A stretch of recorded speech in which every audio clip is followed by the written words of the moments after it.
Falir não é o fim do mundo, mas ignorar os sinais, sim. Empresas encerram atividades todos os dias. Muitas vezes, não por falta de produto ou cliente, mas por ausência de estrutura jurídica e estratégia. É isso que separa quem sobrevive de quem quebra no primeiro tropeço. Hoje a gente vai falar sobre um dos temas mais buscados por quem tem empresa que está afundando em dívidas ou quer se proteger. E fica comigo até o final, porque eu vou te mostrar um passo a passo realista que pode salvar a sua empresa daqui. Claro, um aviso, quando este canal bater 100 mil inscritos, vai acontecer uma parada que vai virar a chave de muita gente aqui.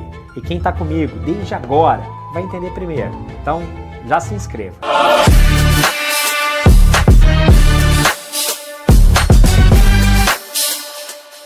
Falência é um processo de execução, um processo de cobrança coletivo. Aqui não tem nada mais individualizado. O interesse é proteger todos os credores de uma forma geral e equiparada.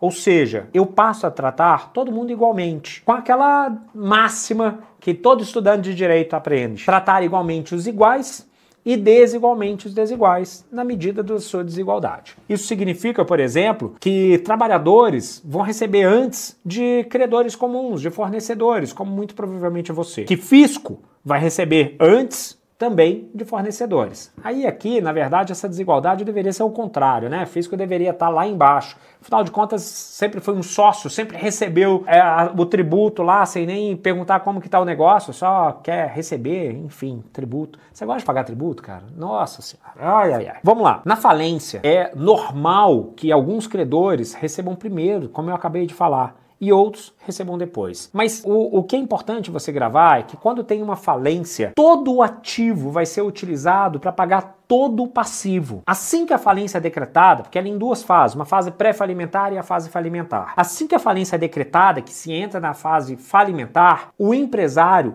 ele deixa de gerir o próprio negócio. O negócio passa a ser gerido por um administrador judicial. E esse administrador judicial, ele vai ter uma função: liquidar todo o ativo para pagar todo o passivo. Aqui já não importa mais a operação já vai acabar, se já não for encerrada no momento em que a falência for decretada ou se já não tiver sido encerrada em algum momento anterior. O que vai acontecer é a venda de todo o ativo. E aqui, o ativo, de forma geral, é vendido por leilão.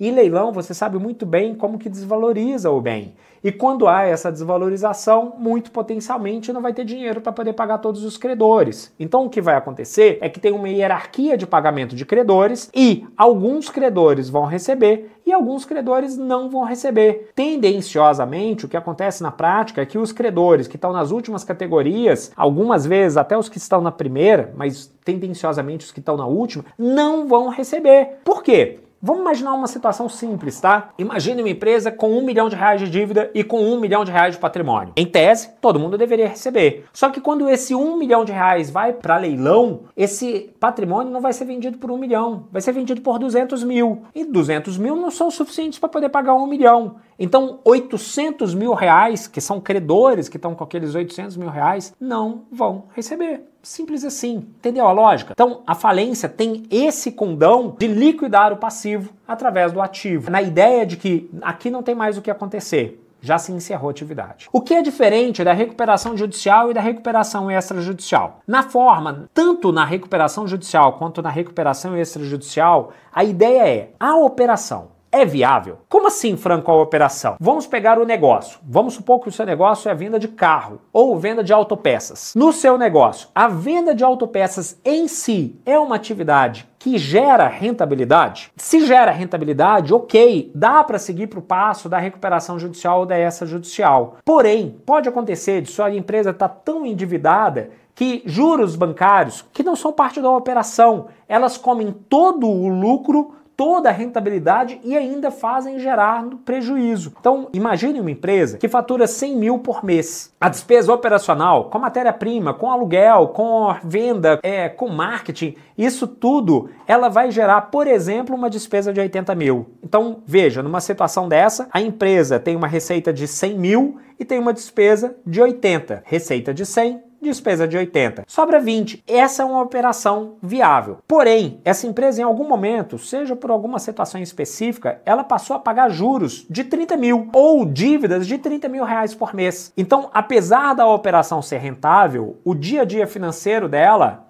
é vermelho. Então ela recebe 100 mil, mas gasta 110 mil. Então você tem 100 mil de faturamento, mas você tem uma despesa de 110. Nesse caso você está fechando no vermelho, não porque a operação é negativa, mas porque outros fatores estão tornando o negócio negativo. A operação 100 para 80 é rentável, 20 mil de lucro. Então o que você precisa? Renegociar os seus débitos, as suas dívidas, para poder conseguir sair desse buraco e voltar a ter aquele pagamento de aquela rentabilidade de 20. Nesse exemplo, obviamente, que eu estou trazendo para você. E isso é muito possível de ser feito através de uma recuperação judicial ou de uma recuperação extrajudicial. E eu sei que muita gente enxerga a recuperação extrajudicial como um golpe, como um calote. Até eu quero ouvir tua opinião. Comenta aqui nos comentários. Qual a tua opinião? Você acha que a recuperação judicial é só um meio do rico passar a perna? É só uma forma de enganar o credor? O que você pensa? Comenta aqui, por gentileza. A recuperação judicial e a extrajudicial, elas são reguladas pela Lei 11.101. Elas têm como princípio básico a possibilidade daquele negócio sair do buraco. Se for uma atividade que ela é operacionalmente negativa, aí é mais fácil encaminhar para falência, que eu já expliquei como funciona, do que seguir para uma recuperação extrajudicial ou uma recuperação judicial. Mas, Franco, qual a diferença entre as duas? Simples. Na recuperação extrajudicial, nós temos toda a negociação fora do Poder Judiciário e só o resultado dela é levado a juízo para homologação. Então nós temos um processo mais administrativo do que judicial na recuperação extrajudicial. Nas duas, a gente precisa que os credores aprovem aquele plano. Sim, porque tanto na recuperação judicial quanto na extrajudicial, nós temos um plano de pagamento. O que é esse plano de pagamento? Credores, eu vou pagar vocês assim ou assado. Geralmente, tem uma condição de pagamento que tem muito deságio, principalmente na judicial. Tem algumas situações em que o deságio chega a 80%, 90%. Como assim, Franco? Imagina que você seja credor de 100. Quando você tem um deságio de 80, 90, significa que você vai receber 10. Na recuperação extrajudicial, o deságio costuma ser menor. Então, se você vai dever, se você tem direito a receber 100, talvez você venha receber 70, 60, 50, um deságio menor.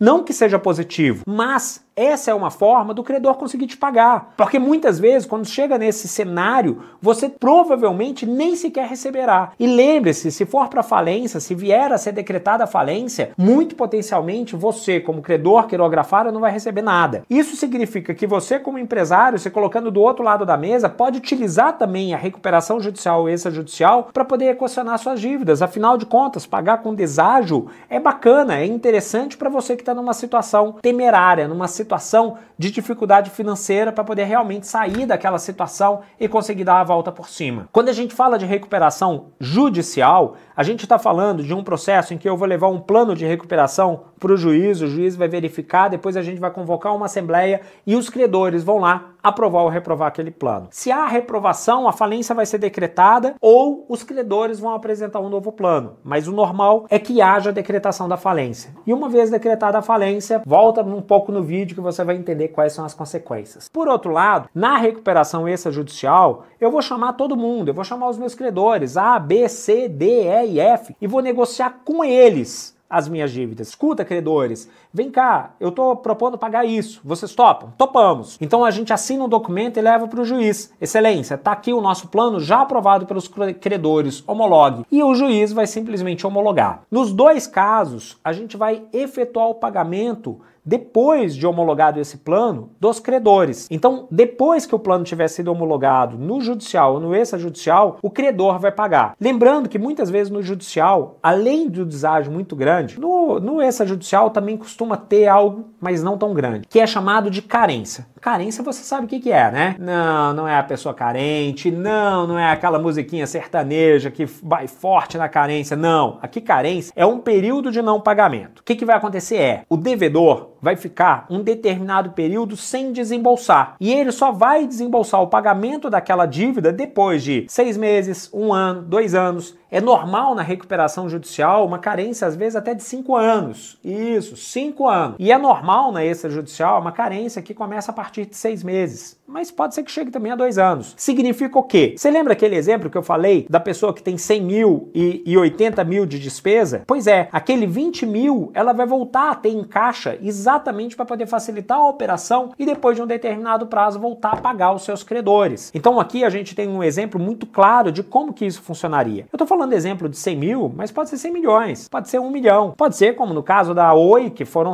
mais de 60 bilhões, ou na 123 Milhas, que também passou das dezenas e dezenas de bilhões de reais de dívida. Então, os casos, eles podem ser desde pequenos até os grandes. Franco, eu sou microempresário, eu posso fazer recuperação judicial ou extrajudicial? Pode sim. Tem inclusive um tratamento específico, mas talvez não faça sentido. Talvez faça sentido simplesmente você ir renegociando individualmente as dívidas de acordo com o volume. Por quê? Porque a recuperação judicial ou extrajudicial não é barata. Você precisa contratar um advogado especializado nisso, você precisa trazer um time financeiro especializado nisso para poder te ajudar a construir um plano que seja eficiente para você conseguir superar aquela crise econômico-financeira. Então, olha, lá atrás eu falei de falência. Na falência não tem mais o que fazer, acabou. Na recuperação extrajudicial ou judicial tem o que fazer, sendo que na judicial todo o procedimento está na esfera do judiciário e na extrajudicial só uma parte dele vai ser apresentada no judiciário. Mas para a recuperação tem alguns requisitos, que seja uma atividade empresária. Então você, como pessoa física que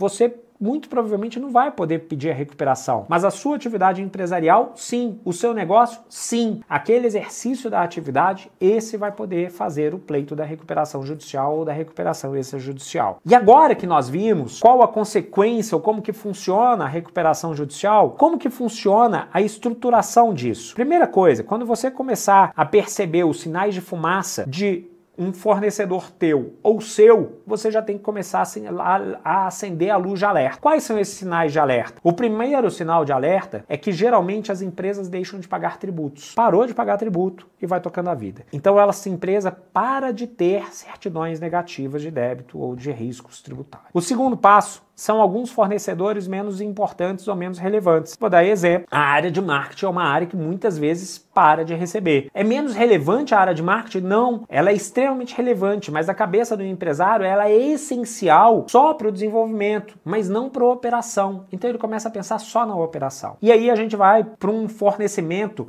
não essencial. E quando eu falo é o fornecimento daqueles serviços que não são essenciais para o desenvolvimento do negócio. Advogado está encaixado aí dentro. Depois, essa empresa para de pagar os fornecedores principais. É mais ou menos uma panificadora pagar o trigo. Parou de pagar o trigo, poxa, o bicho tá pegando. Ali a gente entra num cenário que realmente já tá mais delicado. E o pior cenário é quando os empregados param de receber. Então, esses são sinais de alerta. E quando chega no último, é porque a luz já tá piscando ali, vermelhona.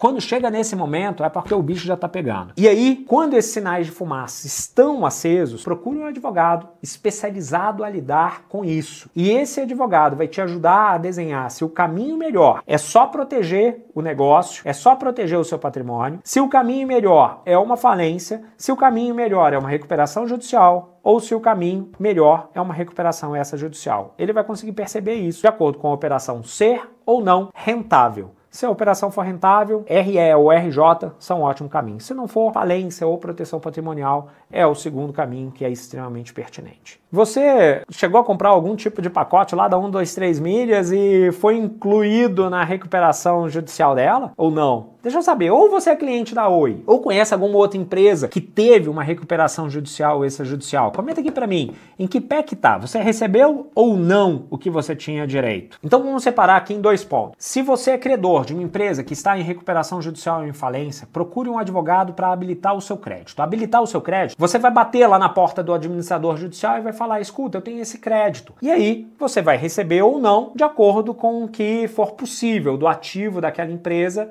para poder efetuar os pagamentos. Se for numa falência, vai depender de onde você está e se tem patrimônio suficiente para te pagar. E se for numa recuperação judicial ou extrajudicial, você vai receber em conformidade com o plano que tiver sido aprovado. Agora, Se você for o empresário que está em crise, procure um advogado para você entender melhor qual o melhor caminho para poder seguir. E presta atenção, não importa qual o tamanho do teu negócio, procure um advogado. Muito potencialmente, um advogado experiente nisso vai te ajudar a sair desse buraco de uma forma eficiente e muito menos onerosa do que você tentar sozinho. Por mais que você não queira admitir a necessidade de contratar um advogado, talvez seja ele que vai te salvar, que vai salvar o teu negócio. E lembrando, quando nós alcançarmos 100 mil inscritos aqui no canal, vai ter alguma coisa muito especial. Mas você só vai saber se estiver por aqui. E se você estiver aqui desde já, você vai descobrir antes. Agora, aproveita e acompanhe essa playlist, que eu falo tudo que você precisa saber sobre proteção patrimonial e sobre estratégias jurídicas para você sair de uma crise econômico-financeira. Mas antes de clicar aqui, se inscreva no canal para você não perder dinheiro por não ter tido acesso a alguma estratégia jurídica que eu venha compartilhar aqui no canal. Te vejo no próximo vídeo.